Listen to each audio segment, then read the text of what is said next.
Ipinagmamalaki ni Liza Soberano ang pagiging Pilipino nang magbato siya ng ceremonial first pitch sa laban ng Los Angeles Dodgers at New York Mets noong June 3 sa California.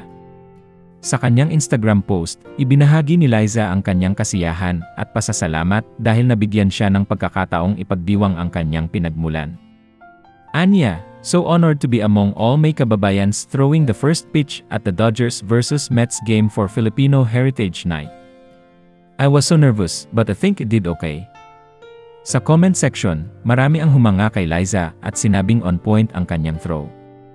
Ayon pa sa ilang sports fans, tumawid daw ang bola lampas sa home plate, ibig sabihin, nairaos niya ito ng maayos.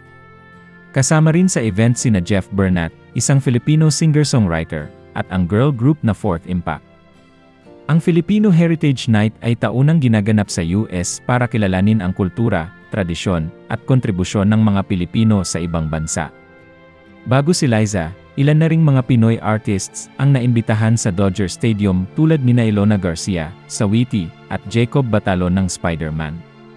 Katatapos lang din ni Liza sa kanyang bagong proyekto na pinamagat ang Can I Come In, isang kakaibang kombinasyon ng podcast, scene, at dokumentaryo mula sa Arab-Australian artist na si Sarah Bahbah. Makikita sa teaser na ipinost sa Instagram ang isang masdiring na Liza, kasama sina Mia Khalifa at iba pang personalidad na kilala sa pagtatanggol ng karapatan ng mga sex workers. At ngayong buwan din, dumalo si Liza sa Netflix Tudum 2025 event at sa 4th Annual Gold House Gala sa Los Angeles, kasunod ng kanyang bonggang appearance sa Coachella 2025.